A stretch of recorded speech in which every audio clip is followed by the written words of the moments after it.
A review of the most important events and recent developments over the past days was presented. Israeli forces struck a school in the Al-Tafa area of Gaza where displaced people were sheltering. As a result, 5 Palestinians were killed.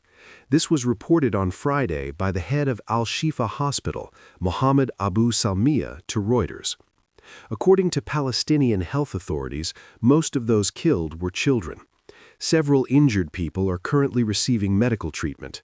The Israeli Defense Forces stated that the targeted site was located outside the combat zone and that gunfire had been detected coming from the area toward Israeli positions. Hamas described the attack as a brutal crime and considered it another violation of the ceasefire agreement. Gaza health authorities emphasized that the humanitarian situation remains extremely severe. UN Secretary-General Antonio Guterres said that famine in Gaza has been averted, but the humanitarian situation remains highly unstable. More than 75% of the population, approximately 1.6 million people, are suffering from food shortages. On December 19th, U.S. forces carried out large-scale strikes against dozens of ISIS-related targets located in Syria. According to officials, the strikes were conducted in response to attacks against U.S. military personnel. The U.S. Secretary of Defense stated that this was not the beginning of a new war, but a retaliatory action. Former U.S. President Donald Trump said that strikes against ISIS bases in Syria were carried out and that the operation was very successful. According to the U.S. Central Command, more than 70 targets were hit in central regions of Syria. The operation involved F-15 and A-10 fighter jets, Apache helicopters, and HIMARS rocket systems. In a statement, Syria's Ministry of Foreign Affairs emphasized that the country's territory would never serve as a safe haven for ISIS.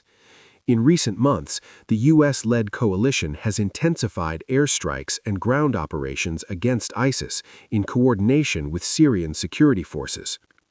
On Friday, Ukraine carried out its first drone strike in the Mediterranean Sea against a Russian military-linked oil tanker. The tanker, named Kenzil, was struck more than 2,000 kilometers away from Ukrainian territory in neutral waters.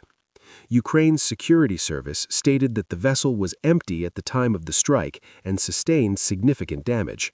According to reports, the tanker was located near the coast of Libya.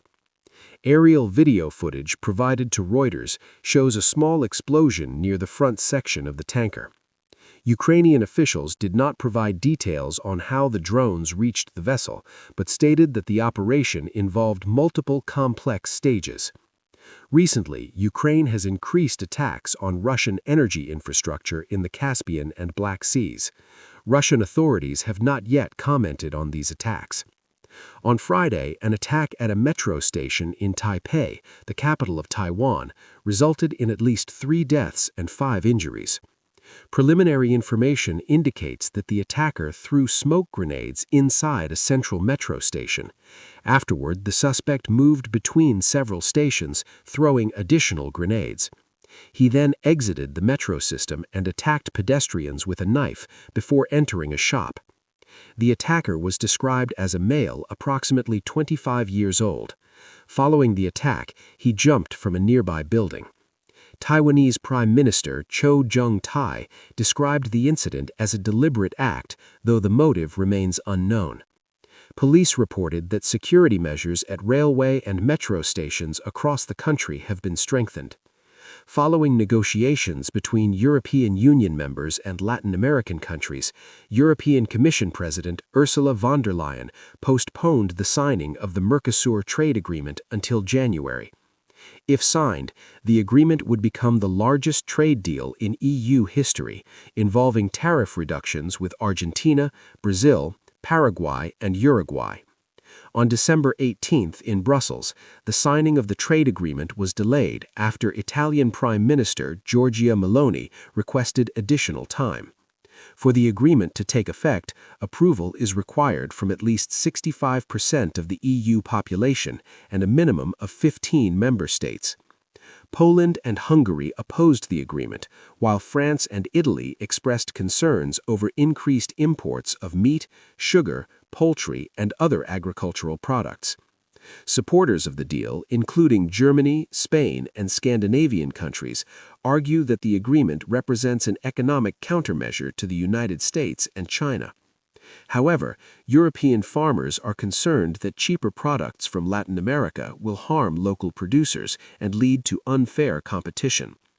As a result, large-scale farmer protests involving thousands of tractors have taken place in Brussels. This concludes the current update of international news.